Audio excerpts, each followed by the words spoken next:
नमस्कार। आज हम चर्चा करेंगे क्रांतियों पर अरस्तू के विचार। जैसा कि यूनानी राजनीतिक जीवन की एक प्रमुख विशेषता उसकी अस्थिरता थी। वहाँ संवैधानिक परिवर्तन एक सामान्य बात थी और प्रायः सभी नागरिक राज्य की सभी प्रकार की राजनीतिक प्रणालियाँ, राजतंत्र, कुलीन तंत्र, प्रजातंत्र, निरंकुश तंत्र आदि का स्वाद देख चुके थे। अरस्तू ने स्वयं इस राजनीतिक अस्थिरता के दुष्परिणाम देखे थे, अतः उसने इस अस्थिरता को क्रांति का नाम दिया और उसे दूर करने के उपाय सुझाने का निश्चय किया। पॉलिटिक्स की 7वीं पुस्तक में उसने राज्य क्रांति और संविधान में परिवर्तन लाने वाले कारणों पर प्रकाश डाला तथा दूसरी पुस्तक में उसने उन उपायों का सुझाव दिया है जिनके आधार पर क्रांति का प्रतिकार किया जा सके। सेबाइन ने ठीक ही लिखा है कि इस विषय से संबंधित पॉलिटिक्स के पृष्ठ उनकी राजनीतिक सूझबूझ एवं यूनानी नगर राज्यों के शासन का अधिकारपूर्ण ज्ञान प्रकट करते हैं। अरस्तू के क्रांति के विचार का अभिप्राय। अरस्तू ने क्रांति शब्द का प्रयोग फ्रांस या साम्यवादी क्रांति के अर्थ में नहीं किया, अपितु उसके अनुसार राज्य, संविधान या शासन सत्ता में होने वाला प्रत्येक परिवर्तन क्रांति है। अरस्तू के अनुसार क्रांति के प्रमुख कारण निम्न हो सकते हैं। पहला, दूसरी शासन व्यवस्था स्थापित करना। जैसा कि पहले से स्थापित किसी शासन व्यवस्था के स्थान पर दूसरी शासन व्यवस्था स्थापित करना, जैसे जनतंत्र के स्थान पर धनिक तंत्र या धनिक तंत्र के स्थान पर जनतंत्र। दूसरा, मात्रा में परिवर्तन। अनेक बार क्रांति किसी शासन व्यवस्था के मूल रूप को बदलने के लिए नहीं, अपितु उसके आधारभूत तत्व की मात्रा को परिवर्तित करने के लिए होती है, जैसे जनतंत्र को अधिक या कम जनतंत्रात्मक बनाना। तीसरा, व्यक्तियों में परिवर्तन। यदि शासन व्यवस्था के स्वरूप को अपरिवर्तित रखते हुए शासन करने वाले व्यक्तियों में कोई परिवर्तन होता है तो वह क्रांति का ही एक रूप है। विशेष बात यह है कि एक देश के शासक वर्ग में जो परिवर्तन होते हैं, चाहे उन परिवर्तनों से शासन व्यवस्था का मूल रूप अप्रभावित रहे, अरस्तू उन्हें क्रांति की संज्ञा देता है। क्रांति के कारण। अरस्तू ने क्रांतियों के कारणों को 3 रूपों में विभाजित किया है। पहला, सामान्य कारण। सामान्य कारण में उसने 2 भाग बताए हैं, असमानता और अन्याय। असमानता। क्रांति का प्रथम कारण व्यक्ति की असमानता का अंत कर समानता की प्राप्ति की लालसा है। समानता के 2 रूप होते हैं, पूर्ण समानता और आनुपातिक समानता। सर्वसाधारण जनता पूर्ण समानता में विश्वास करती है और महसूस करती है कि शासकों के समान होने के बावजूद भी हमारा उचित अधिकार हमें नहीं मिल रहा है।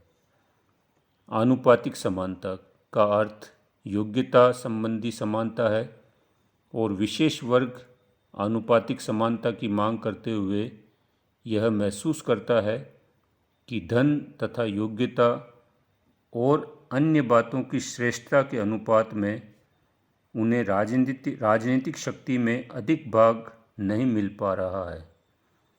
बी, अन्याय। क्रांति का मूल कारण है यदि एक वर्ग को जितना वह पाने का अधिकारी है उससे कम मिलता है तथा दूसरे वर्ग को अपेक्षा से अधिक मिलता है, तो असंतोष का उदय होता है जो क्रांति को जन्म देता है। दूसरा कारण, विशेष कारण। विशेष कारण में कई कारण बताए गए हैं। उसमें पहला है शासकों की दुष्टता। जब शासक वर्ग धृष्टता के वशीभूत होकर जनहित की परवाह किए बिना अनुचित रूप से धन संग्रह करने लगता है तो उस शासन प्रणाली या शासक वर्ग के विरुद्ध जनता विद्रोह कर देती है। दूसरा, सम्मान की लालसा। जब शासक किसी व्यक्ति को अनुचित रूप से बिना योग्यता के सम्मानित करता है या बिना कारण के किसी को अपमानित करता है तो जनता रुष्ट होकर विद्रोह कर देती है। तीसरा, किसी प्रकार की उत्कृष्टता। जब किसी राज्य में एक व्यक्ति या कुछ व्यक्तियों का गुट अन्य व्यक्तियों से अधिक उत्कृष्ट या शक्तिशाली हो जाता है तो वह शासन सत्ता अपने हाथ में लेने की चेष्टा करता है। नेक्स्ट, घृणा। उदाहरण के तौर पर धनिक तंत्र में जब धनिक शासक वर्ग बहुसंख्यक किंतु अधिकार वंचित दरिद्र जनता को तिरस्कार की दृष्टि से देखता है तो ऐसी स्थिति में जनता विद्रोह कर देती है। नेक्स्ट, भय, अर्थात एक या कुछ व्यक्तियों के पास ऐसी सत्ता जिससे दूसरों को यह भय उत्पन्न होता है कि वह या वे राजतंत्र या अल्पतंत्र को स्थापित कर लेंगे। नेक्स्ट, विदेशी या विजातीय तत्व।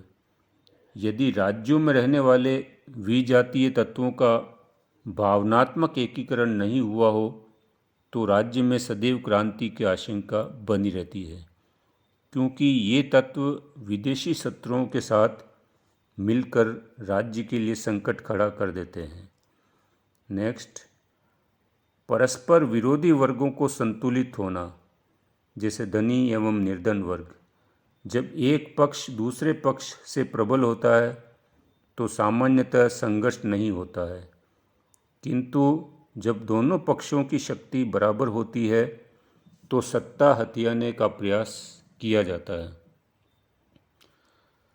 तीसरा, विशिष्ट प्रकार के राज्यों में क्रांतियों के कारण, जैसे प्रजातंत्र में जब नेता